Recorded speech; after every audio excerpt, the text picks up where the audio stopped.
नमस्कार दोस्तों पिछले 1-2 दिनों से आप लगातार आईडीएफसी फर्स्ट बैंक के बारे में सुन रहे होंगे। क्या है कि लगभग 590 करोड़ का बड़ा फ्रॉड पकड़ा गया है।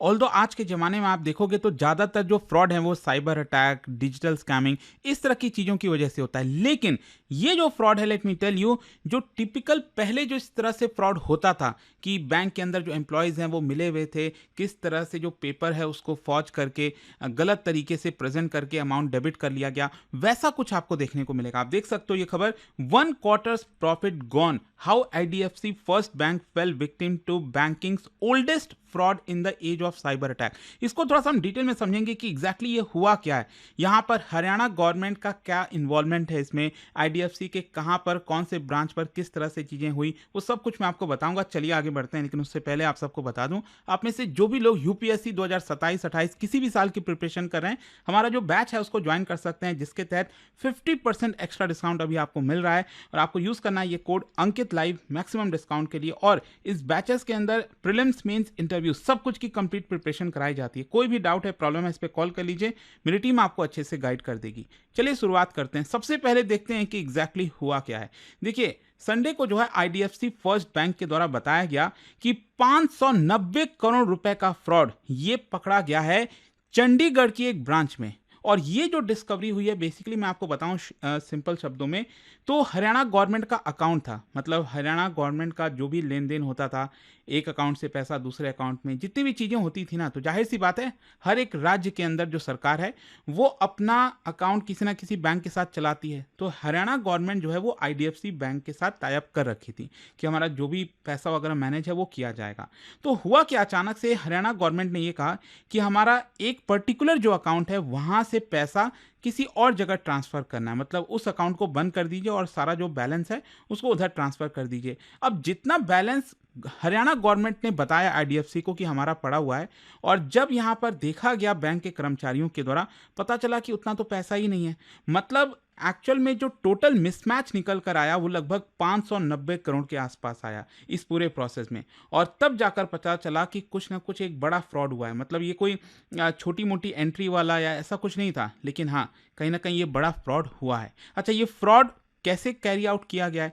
देखो, अभी तो क्या है ना, फॉरेंसिक ऑडिट वगैरह चल रही है, बहुत सारे चीज़ों के बारे में जानने को मिलेगा आगे चलकर। लेकिन आप ये समझिए कि ये कोई साइबर हैक नहीं था। जनरली क्या होता है आज के ज़माने में, जिस तरह से डिजिटल की हम बात करते हैं, तो अक्सर देखा जाता है कि साइबर हैक के थ्रू जो है, डिजिटल स्कैमिंग के थ्रू यहाँ पर पैसा एक अकाउंट से दूसरे अकाउंट में ट्रांसफ़र करा दिया जाता है या फिर पैसा निकलवा दिया जाता है।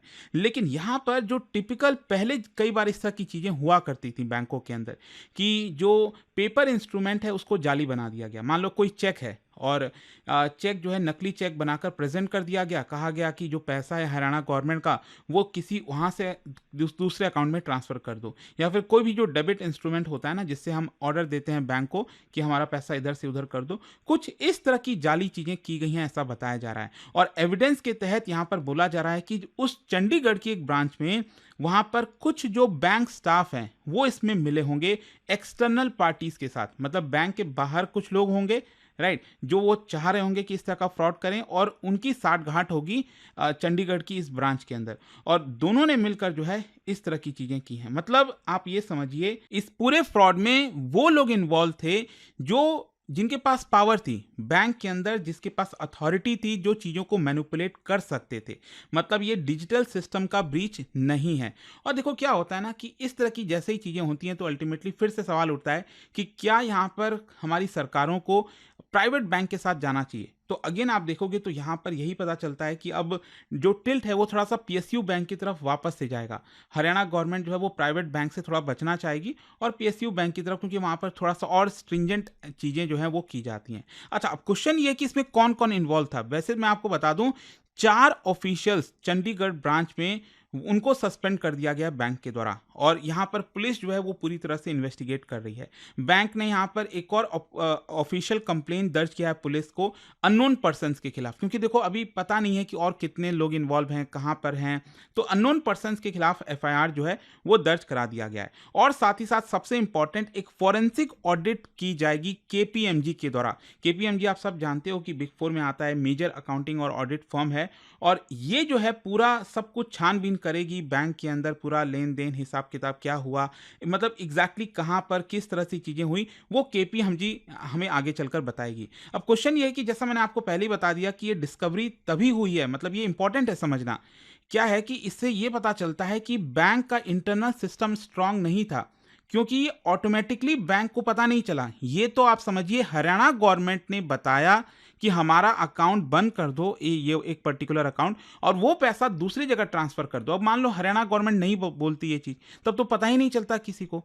मतलब आप समझ रहे हो कि कितना किस तरह से हमारे देश में अभी भी बैंकों के अंदर जिस तरह से स्ट्रिंजेंट एक्शंस होने चाहिए, जो एक मैकेनिज्म होना चाहिए, प्रोटेक्शन होना चाहिए, वो अभी भी मिसिंग है। इससे ये साफ पता चलता है। तो ये इंपॉर्टेंट है कि एक्सटर्नल ऑडिट ट्रिगर की वजह से हुआ है, ना कि इंटरनल सिस्टम अलर्ट की वजह से। अगर इंटरनली पहले ही पता चल जाता तब तो चलो अच्छी बात होती कि हाँ, यहाँ पर बैंकों ने अच्छे से एक लेयर लगा रखा है प्रोटेक्शन का, ताकि इस तरह की चीज़ें ना हो।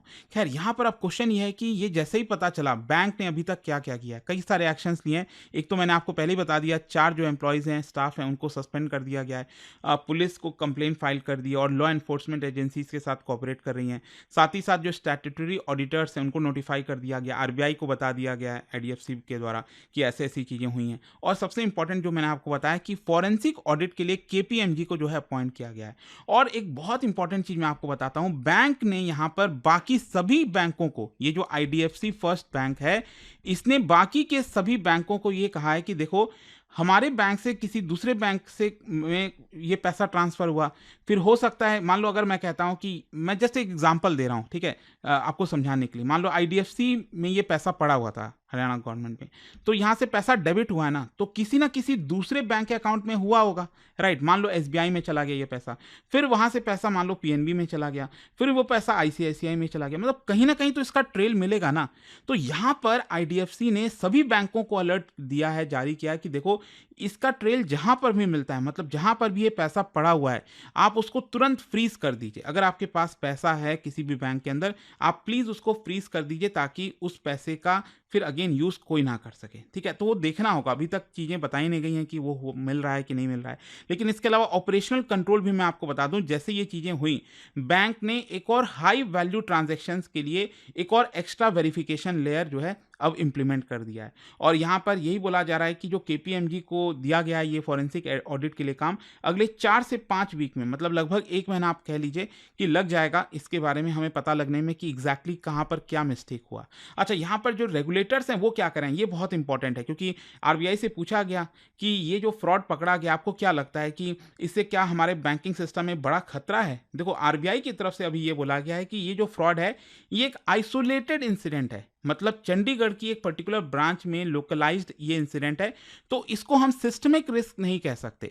मतलब एक इंसिडेंट हो गया, उसको थोड़ा सा हमें और जिम्मेदारी से प्रोटेक्ट करने की जरूरत है, लेकिन ये हमारे बैंकिंग सिस्टम के लिए सिस्टमिक रिस्क नहीं है। तो कहीं ना कहीं एक रिलीफ की बात है कि आरबीआई भरोसा दे रही है कि ऐसा कोई बड़ा खतरा नहीं है। अच्छा, यहाँ पर ऑब्वियस सी चीज है कि ये पकड़ा गया जैसे ही ना फ्रॉड, जो मार्केट और जो इन्वेस्टर्स हैं वो काफी पैनिक सिचुएशन में आ गए। आप सोचिए, कल जो है मार्केट खुला था, मैं कल की बात कर रहा हूं, धड़ाम से 20% तक गिर गया था। आईडीएफसी फर्स्ट बैंक का शेयर जो है वो लगभग 20% तक गिर गया था। फिर थोड़ा बहुत यहां पर रिकवर हुआ है, and at the end of the day 16% ये पूरा गिरा हुआ था। मतलब आप समझो, 20% गिरा आईडीएफसी फर्स्ट बैंक का शेयर, मतलब 14,000 करोड़ का शेयर होल्डर्स की जो वेल्थ थी ना, 14,000 करोड़ रुपए, ये वाइप आउट हो गई कुछ ही मिनटों के अंदर।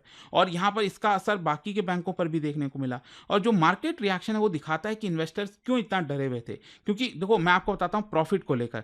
आपको पता है, जो Q3 का रिजल्ट आया था आईडीएफसी फर्स्ट बैंक का, मैं Q3 बेसिकली बात कर रहा हूं, अक्टूबर, नवंबर, दिसंबर, ये 3 महीने का जो नेट प्रॉफिट आया था ना, वो था 503 रुपए। अब आप सोचिए, यहां पर एक क्वार्टर का प्रॉफिट 503 रुपए है, 503 करोड़ रुपए है, और यहां पर आप देख सकते हो 590 करोड़ का तो फ्रॉड ही हो गया।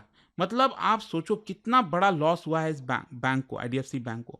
और आप समझिए, बोला जा रहा है कि 2025-26 का टोटल प्रॉफिट अगर आप देखोगे, उसमें 20 से 22% की गिरावट हो जाएगी, just because of this fraud. और यहाँ पर हाँ, ये बात सही है कि आगे चलकर रिकवरीज भी होंगी। मैंने आपको बताया ना कि यहाँ पर पैसा कहीं ना कहीं एक अकाउंट से दूसरे अकाउंट, फिर तीसरे अकाउंट, अगर अभी भी कहीं ना कुछ पड़ा हुआ है, मान लो 200-300 करोड़ रुपए कुछ पड़े होंगे, तो मे भी शायद वो रिकवर हो जाए, हो सकता है रिकवर ना हो। फिर इसके अलावा एक और चीज मैं बता दूं कि बैंक का कहना है कि हमने इंश्योरेंस भी करा रखा था एम्प्लॉय डिसऑनेस्टी के लिए। ये बैंक जो है वो इंश्योरेंस करा कर रखते हैं कि कल के डेट में अगर उनके एम्प्लॉय डिसऑनेस्टी दिखाते हैं, गलत तरीके से घोटाला करते हैं, तो उस केस में उनको इंश्योरेंस का पैसा मिल जाएगा। हाँ, कोई उतना बड़ा नहीं मिलेगा, 590 करोड़ की हम बात कर रहे हैं, तो ऐसा नहीं कि वो पूरा पैसा मिल जाएगा, लेकिन हाँ, थोड़ा बहुत रिकवर हो सकता है। एग्जैक्टली नेट लॉस कितना होगा वो हमें आगे चलकर पता चलेगा। खैर, यहाँ पर गवर्नेंस को लेकर डेफिनेटली कंसर्न है। ये केस दिखाता है, कई सारे सीरियस क्वेश्चन रेस करता है। एक तो ब्रांच लेवल कंट्रोल जो है वो कितना सक्सेसफुल है, नहीं है, कि क्या यहाँ पर आसानी से कोई भी चेक वगैरह नकली बनाकर पैसा ट्रांसफर कर सकता है। अगर ऐसा हो रहा है तो हमने क्या किया है, फिर तो चीज़ें सही तरीके से नहीं चल रही हैं। और इतना बड़ा मिसमैच जो है वो बैंक से कैसे छूट गया, मतलब बैंक को पहले ही पता लग जाना चाहिए ना भाई, 2-4 दिन में, 1 हफ्ते के अंदर तो पता लग जाना चाहिए, लेकिन बैंक को तो पता नहीं लगा।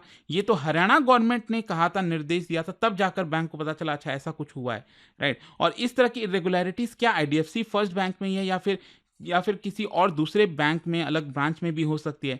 तो कई सवाल खड़े उठ रहे हैं यहाँ पर। अच्छा, यहाँ पर हरियाणा गवर्नमेंट का क्या रिस्पॉन्स है? देखो, हरियाणा गवर्नमेंट ने आईडीएफसी फर्स्ट बैंक को डी एम्पैनल कर दिया। डी एम्पैनल का मतलब अब हरियाणा गवर्नमेंट का कोई भी कारोबार, कामकाज बैंकिंग का आईडीएफसी के साथ नहीं होगा। मतलब एक प्रकार से बैन लगा दिया है कि हम उनके साथ कुछ भी वो नहीं करेंगे। और साथ ही साथ एक और यहाँ पर फाइनेंस बैंक है, एयू स्मॉल फाइनेंस बैंक, उनको भी डी एम्पैनल कर दिया है, ठीक है। ऑल्दो वो अपने इन्वॉल्वमेंट को डिनाई कर रहे हैं, लेकिन हरियाणा गवर्नमेंट का बेसिकली ये कहना है कि देखो, हम चाह रहे हैं कि पब्लिक सेक्टर बैंक की तरफ हम जाएं। तो अब हो सकता है कि किसी एसबीआई, पीएनबी या फिर कोई भी पब्लिक सेक्टर बैंक के साथ ये टाई अप कर सकते हैं। यहाँ पर आप देख पाओगे जो चीफ मिनिस्टर हैं सैनी, उन्होंने कहा है कि हम इसको लेकर प्रूव कर रहे हैं और एक एक पैसा जो है वो रिटर्न करवाएंगे, ऐसा यहां पर कहना है। लेट्स सी क्या होता है, बट आई होप कि इस वीडियो के थ्रू जो भी डिटेल आपको चाहिए थी इस फ्रॉड को लेकर आपको समझ में आई होंगी। और जाने से पहले एक बहुत ही interesting question, public sector bank Bharat के अंदर, इसको लेकर 2 स्टेटमेंट है, आपको बताना है कौन सा करेक्ट है। और इसका जो राइट आंसर है आप सब जानते हैं, मेरे इंस्टाग्राम पर तो मिलेगा ही, वहां पर अगर आप नहीं हो कोई बात नहीं, टेलीग्राम से ले सकते हैं इसका सही उत्तर। और दोस्तों, जैसा मैंने आपको बताया, अगर आप यूपीएससी की तैयारी कर रहे हैं, किसी भी साल की प्रिपरेशन करना चाहते हैं, आपको बस यूज करना है ये कोड अंकित लाइव, क्योंकि फ्लैट 50% का भी आपको डिस्काउंट मिलेगा। ये फोन नंबर है, कोई भी डाउट है, प्रॉब्लम है, इस पे कॉल कर लीजिए, मेरी टीम आपको अच्छे से गाइड कर देगी। स्टडी IQ IAS, आपका सिलेक्शन हमारा मिशन।